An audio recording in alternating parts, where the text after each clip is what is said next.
মই অকল আত্মিকা আজি মই আচলতে মিচিং লগল আত্মিতমান মই মিপাক অকল আত্মিকা নেপিনা মই মিপাক বেছি কিনিয়া কিন্দাদম আউকে বাকাদম মেপাক সুমাব না যতে আজ্জলকে দুৰ্গাকন মিচিঙাহনৰ কিম্পাৰু মুণ্ডা গন্ধ তথাপিতো মই জোপা মিপাক লোৱে মই যিটো আগম যোনে সূৰ্য উঠা দেশৰ পৰা দেশলৈ গৈ যিটো মোৰ অনুভৱ হৈছে ধৰি দিয়াই পানী লগা জ্বৰে হৈছে যেতিয়া সম্পূৰ্ণ জ্বৰ হ'ব আমি পৃথিৱীৰ পৰা বিদায় মাগিব লাগিব আৰু সেইকাৰণে মই যিখন হাবি বনাইছোঁ সেই হাবিখন বহু হিষ্ট্ৰিকেলেৰিয়া ভাৰতৰ অন্তিমখন যুদ্ধ অসমৰ শেষ পৰাজয়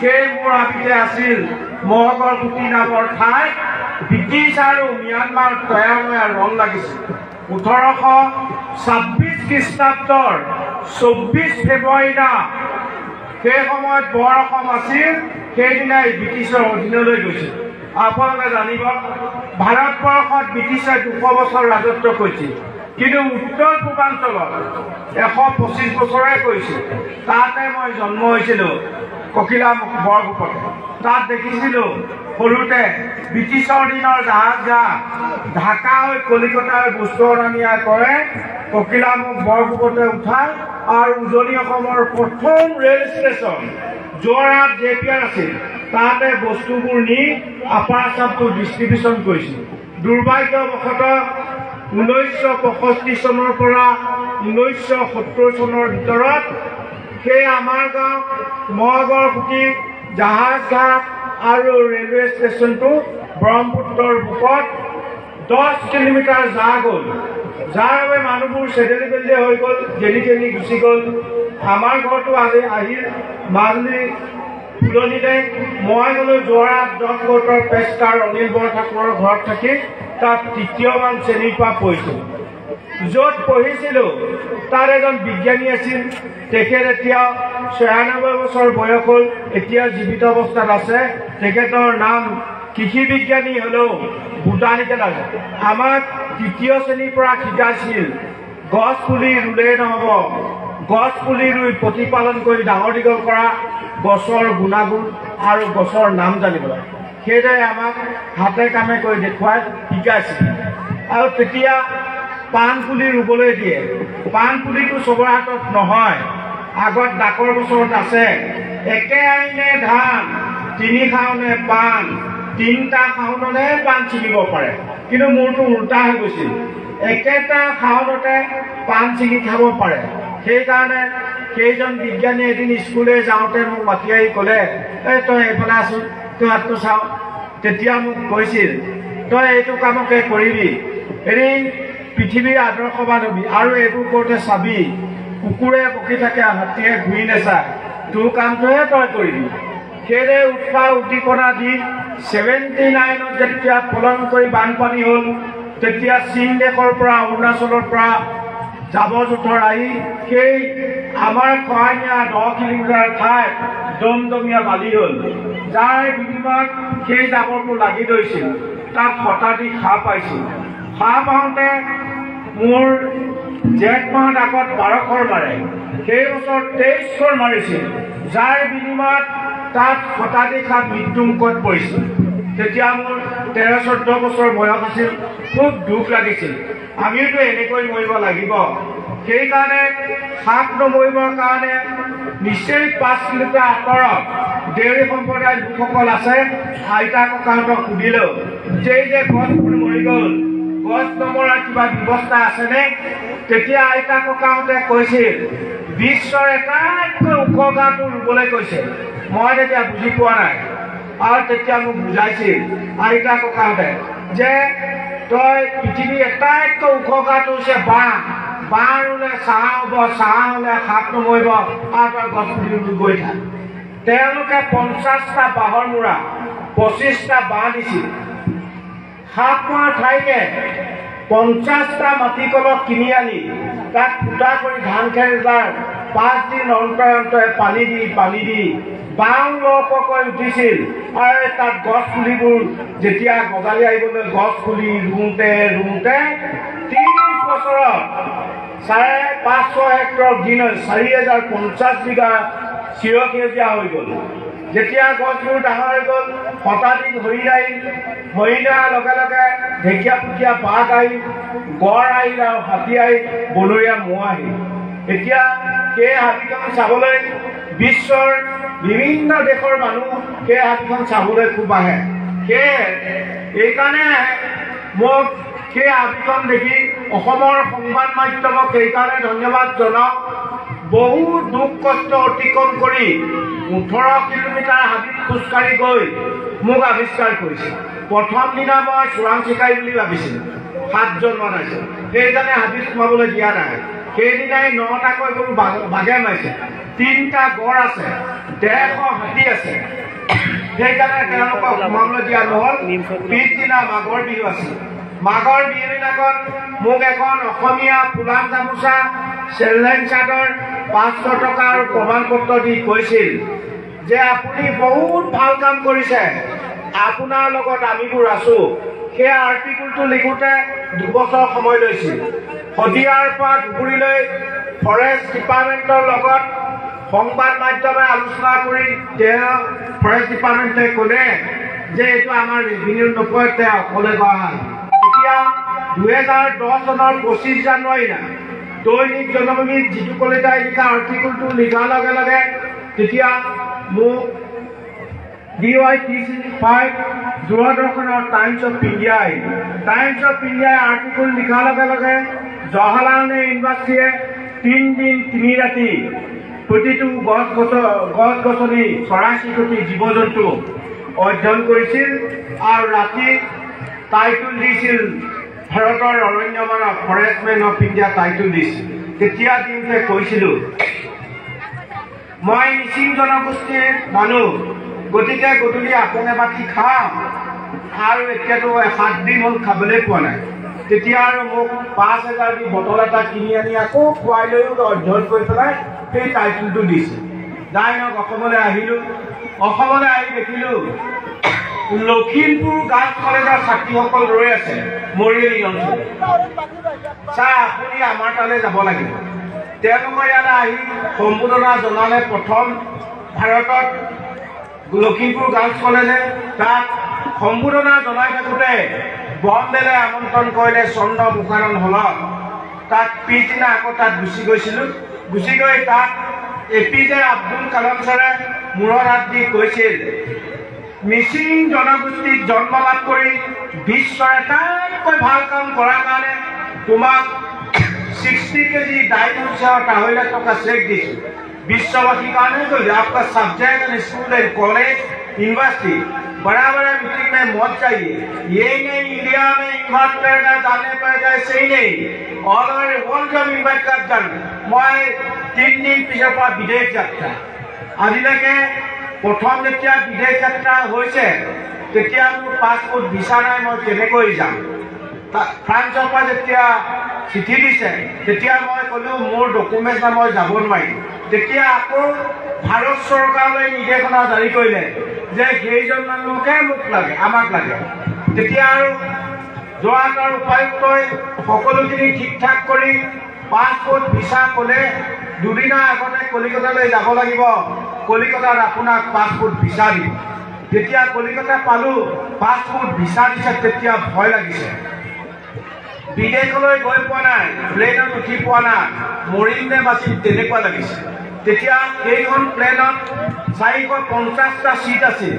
তেতিয়া ভিটাটো মাৰি যেতিয়া বহিছোঁ দেখিছোঁ ফৰেনাৰবিলাকে ৱাইন বহুত খাইছে। ইণ্টাৰনেশ্যনেল প্লেনত ৱাইন বহুত খাবলৈ পায়।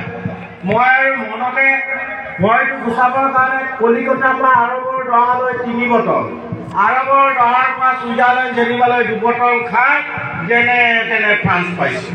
তেতিয়া তাত থকা 195খন দেশৰ বিজ্ঞানীসকলে যেতিয়া ঘোষণা কৰিলে এতিয়া আৰু গছৰ অবিহনে পৃথিৱীক কোনেও বচাব নোৱাৰে, সমগ্ৰ বিশ্বই ধ্বংস কৰাৰ বিনিময়ত এজন মানুহে সৃষ্টি কৰাৰ কাৰণে সেই বিশ্বৰ সেইখন কিতাপত আৰু এজোপা গছ পুলিবলৈ মাতি লৈ গৈছে।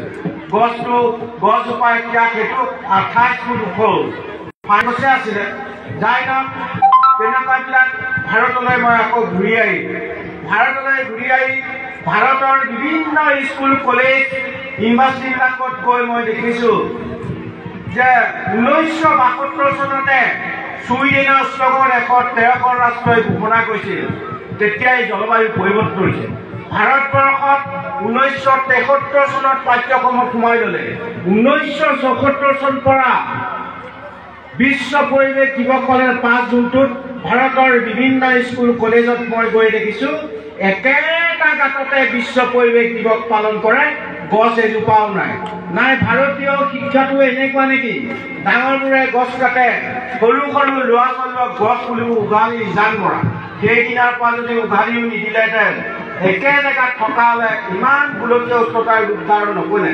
সেয়ে শিক্ষাক অগ্ৰাধিকাৰ দি এনভাইৰনমেণ্টেল ছায়েন্স পৰিৱেশ বিজ্ঞান LP স্কুলৰ পৰা দিব লাগিব, পৰিৱেশ শিক্ষক দিব লাগিব, পৰিৱেশ ইউনিভাৰ্চিটি দিব লাগিব। যেতিয়া এটা ল'ৰাই LP স্কুলত নাম লগাব এজোপা গছ ৰুব, সি প্ৰেক্টিকেলি 5 বছৰত ডাঙৰ কৰিব লাগিব। তাৰ অক্সিজেনটো সি নিজে ল'ব। পিছৰ 5 বছৰত আৰু এজোপা ৰুব, বিশ্ববাসীক দিব। তেতিয়া ভাৰতেই নাজানে পৃথিৱীত কিমান ল'ৰা ছোৱালীয়ে বছৰি এডমিশ্যন লয়। 1 বছৰত কিমান হ'ব, 2 বছৰত কিমান হ'ব, 3 বছৰত কিমান হ'ব, 4 বছৰত 5 বছৰত অল অভাৰ ৱৰ্ল্ড গিন হৈ যাব। ল'ৰা ছোৱালীয়ে নতুন শিকিব। সিহঁতে ৰোৱা গছ কোনোদিন কাটিব নিদিব, সিহঁতৰ গছৰ ওপৰত পৰা চৰাই মাৰিব নিদিব, সিহঁতৰ গছৰ তলত থকা জীৱ জন্তু মাৰিব নিদিব। সেই আদিম যুগৰ পৰা সংৰক্ষণ নকৰা তাহাঁতে পাৰিব, আনে নোৱাৰে। যাই নাক আমাৰ দেশ আমাৰ ৰাজ্যত বহুত দুখগ্ৰস্ত অতিবাহিত হ'লেও বিশ্বৰ ভিতৰত জনসংখ্যা বেছি হ'লেও বেলেঞ্চটো থকাৰ কাৰণে ভাৰতৰ 140 কোটি মানুহক বেয়া পাব নাজানো। আৰু 140 কোটি মানুহৰ আশীৰ্বাদ আছে। গ্ৰীণ ইণ্ডিয়া কৰা, সেউজীয়া ভাৰত কৰা, সেইটো মোৰ উদ্দেশ্য আছে কাৰণে এতিয়া নতুন প্ৰজন্মৰ ওপৰত গুৰুত্ব দি পেলাই ভাৰতবৰ্ষৰ বিভিন্ন ৰাজ্যত প্লেণ্টেশ্যন কৰে। বিদেশতো মেক্সিকোত 10 বছৰ ভিছা আছে, 8 লাখ হেক্টৰ ৰোৱা আছে তাত মাটি। তাত এতিয়া প্লেণ্টেশ্যন কৰিলা। ফ্ৰান্সত মোৰ আদিৰ পৰা গুটি নি মোৰ নামতে এখন ফৰেষ্ট বনাইছে। সেইকাৰণে সেউজীয়া পৃথিৱীখন সেউজীয়া কৰিবলৈ হ'লে আপোনালোকক বিশ্বৰ 800 কোটি মানুহক এটাই অনুৰোধ কৰিছোঁ, আপোনালোক একো কৰিব নালাগে। প্ৰকৃতিক ভাল পাবলৈ শিকক, যে পৃথিৱীৰ ভাৰসাম্যটো ঘূৰি আহিব। নহ'ব। আৰু মেইন উদ্দেশ্যটো সেইটোৱে, বিশ্ববাসীয়ে সেইটো কৰিলে শান্তি সুখ আৰু দুখ আমি জীয়াই গৈ।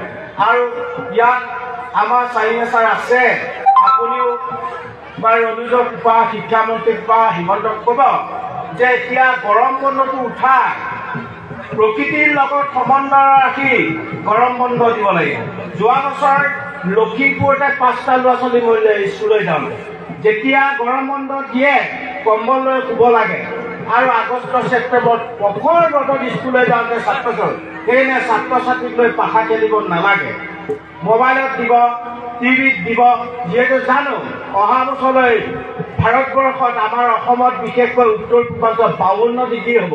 তেতিয়া আমি জীয়াই থাকিম নে না, সেইবিলাক এতিয়া প্ৰকৃতিৰ লগত সমন্বয় ৰাখি যিকোনো কামবিলাক আগবঢ়ালে ভাল হ'ব বুলি ভাবোঁ।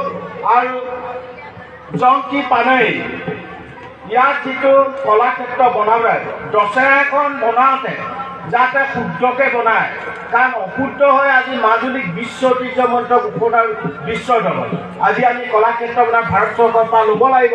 ভাৰত চৰকাৰৰ পৰা ল'লে শুদ্ধ তথ্যটো উদ্ঘাটন কৰি কলাক্ষেত্ৰ যদি অনুমোদন দিয়ে, সেইটো আগলৈ আকৌ বিশ্ব ঐতিহ্যমণ্ডিত ঘোষণা কৰিবলৈ হ'লে সেই দশমবিলাক শুদ্ধ হ'লে ৰাষ্ট্ৰসংঘত দিব পাৰে, অন্যথাই দিব নোৱাৰে।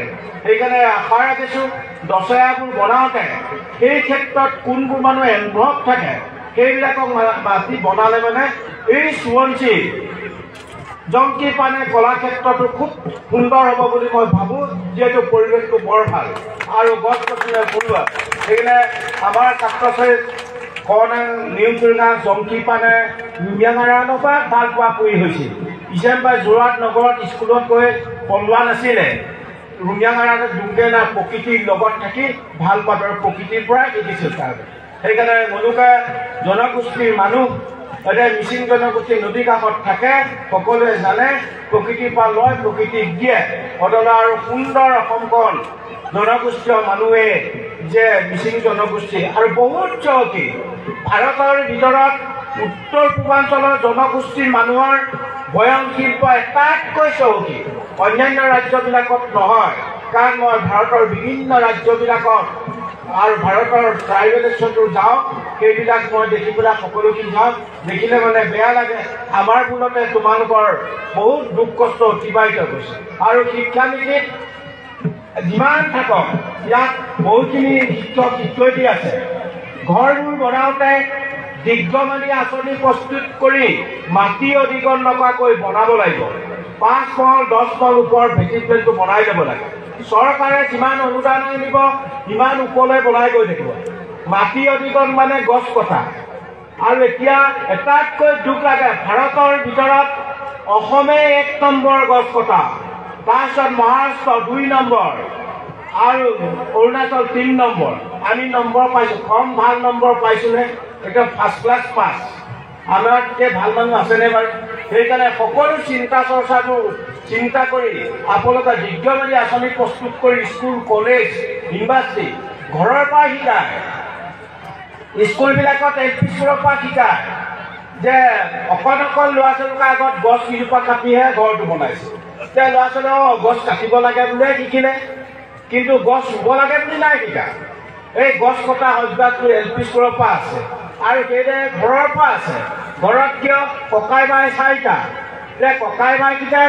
চিন্তা নকৰে যে 4 মহল বনাম ওপৰলৈ বনাই মই ডাঙৰকৈ তলত বনালে ওপৰটো মাজুটো বনাই তাৰপৰা ওপৰলৈ বনাই গৈ যায় তেতিয়াতো মাটি অধিগ্ৰহণ কৰিব নালাগে ঘৰ ফিল্ডত চোতালৰ গছ চোতালতে থাকিব বাৰীত মাটি অধিগ্ৰহণ নকৰিব এতিয়া পৃথিৱীৰ আয়তন কমি গৈছে আমি ভাবোঁ জলবায়ু পৰিৱৰ্তন আমি কি ভাবোঁ যে অকল এণ্টাৰ্কটিকাতে বৰফ থাকে কুমেৰুতে বৰফ থাকে হিমালয়তে বৰফ থাকে সেইটো নহয় সাগৰৰ মাজতো বৰফ থাকে সেই বৰফবিলাক কি হৈছে যেতিয়া তুফান আহে গৰম বৰফটো পৰে তুফান আহি য'তে ত'তে পৰ্বত পাহাৰ পৃথিৱীৰ বিভিন্ন পৰ্বত পাহাৰ এটেক হয় এটেকটো ৰিটাৰ্ণটো বেগ হয় বেগ হ'লে ধাৰাসাৰ গৰম বৰফটো পৰে নদ নদীবিলাকৰ মাটিত থকা বৰফবোৰ বেছিকৈ গলাৰ কাৰণে নদ নদীবিলাক খৰস্ৰোতা বেছি হৈ গৈছে গৰাখহনীয়াৰ প্ৰবল ৰূপ ধাৰণ কৰে যাৰ বাবে এতিয়া পৃথিৱীৰ আয়তন কমিছে আয়তন বঢ়া নাই সেয়া আমি সেউজীয়া পৃথিৱীখন গছ গছনি ৰুই আমি সেউজীয়া কৰাটো খুব কামনা বুলি মই ভাবোঁ আপোনালোকৰ আগত বিশেষকৈ ছাত্ৰ ছাত্ৰীসকলক এটাই অনুৰোধ কৰিছোঁ আগতে জন্মদিনত কেক কাটিছিলা কেকৰ গলি এজোপা গছ পুলি ৰুব লাগিব আৰু যিমান বন্ধু বান্ধৱ মাতিব এজোপাকৈ গছ পুলি ৰুলে তেতিয়া পৃথিৱীখন সেউজীয়া হৈ যাব সোনকালে আৰু তোমালোকৰ যুঁজ আছে কৰিবই লাগিব বাধ্যতামূলক সেইকাৰণে উৰিষ্যা ভুৱনেশ্বৰ ভূপাল মধ্যপ্ৰদেশ অন্ধ্ৰপ্ৰদেশ সেই সকলোখিনি ধুমধাম সেইবোৰ কৰাৰ কাৰণে সিহঁতৰ ঠাইবিলাক আগতকৈ সেউজীয়া হৈ আহিছে আশা ৰাখিছোঁ আপোনালোকৰ এই আলি আই লৃগাঙৰ দিনা যি কাৰ্যসূচী লৈছে মই নথৈ সুখী হৈছোঁ আৰু হওক আৰু যাতে গছ পুলিবোৰ ৰুওঁতে সাৱধান মৌচুম টাইমত ৰুব লাগিব সেইটো অসমত গছ পুলি ৰোৱা এপ্ৰিল মে জুন সেই 3 মাহ ভিতৰত গছ ৰুলে এটাও নমৰে পানী দিব নালাগে বৰষুণ আহে তেতিয়া মানে সোনকালে তাৰ আগৰ ৰুলেও নহয় তাৰ পাছত ৰুলেও নহয় এতিয়া ঠাণ্ডাত ঠেয়া খায় ঠেয়া খালে মানে ঘাই শিপাটো শুকাই শুকাই মানুহৰে কেঞ্চাৰ নহয় গছৰো হয় সেইদৰে আগষ্ট মাহৰ পৰা কি হয় পানীটো অভাৰ ফ্লাড হৈ যায় মাটিটো জেক হৈ যায় পাম দিব নোৱাৰে শিপা মেলিব নোৱাৰে ঘাই শিপাডাল গেলি গেলি মৰি থাকে সেইকাৰণে ভাৰতবৰ্ষত প্ৰতিটো ৰাজ্যৰ মৌচুম উত্তৰ পূৰ্বাঞ্চল মৌচুম 4-5 মাহ আগতে আহে মহাৰাষ্ট্ৰ 4 মাহ বেগ তামিলনাডু 6 মাহ বেগ বাংগালোৰ কেৰালা এইবোৰ 3 মাহ বেগ সেইকাৰণে ভাৰতৰ প্ৰত্যেকটো ৰাজ্যত মৌচুম টাইমত যদি গছ পুলি ৰুৱে সুন্দৰ গ্ৰীণ ইণ্ডিয়া কৰিবলৈ বেছি হয় সেইকাৰণে সকলোৱে কৰিব লাগিব অকল মই কৰিলেই নহয় এতিয়া মই ইয়াৰ পৰা বহুত দূৰদৰ্শী আছে আমাৰ উপায়ুক্তসকলক এটাই অনুৰোধ কৰিছোঁ আমাৰ শিৱসাগৰত যোৱাটো 400 হেক্টৰ কৰি ৰুইছে ধেমাজি লখিমপুৰ আৰু সকলোৱে কৰিব লাগিব অসমত যিমান জিলা আছে উপায়ুক্তসকলৰ ফাণ্ডৰ পৰা 400 হেক্টৰকৈ গছ পুলিবলৈ অনুৰোধ কৰিছোঁ আৰু ভাৰতীয় সামৰিক বাহিনীক চাইনা ইণ্ডিয়া আৰু বাংলাদেশ ইণ্ডিয়া মাজত ভাৰতীয় কোম্পানীৰ লগত ভাৰতীয় সামৰিক বাহিনীক সেইবোৰ গছ গছনি ৰুই থকা হৈছে আহক আমি সুন্দৰ পৃথিৱীখন সুন্দৰ কৰি ৰাখি সুন্দৰ অক্সিজেন পাবৰ কাৰণে আৰু কোভিডত যিমান মানুহ মৰিলে সব অক্সিজেনৰ অভাৱত মৰিছে অন্য কাৰণে মৰা নাই সেইকাৰণে কোভিড আহিছে গৈছে বিশ্ববাসীক খুৱাই দিছে সাৱধান বাণী খুৱাইছে এতিয়া আহক সকলোৱে বিশ্বৰ 800 কোটি মানুহে গ্ৰীণ ৱৰ্ল্ড গ্ৰীণ ইণ্ডিয়া কৰাটো কামনা কৰি মই ইয়াতে কৈ মোৰ বক্তব্যটো সামৰণি মাৰিছোঁ ধন্যবাদ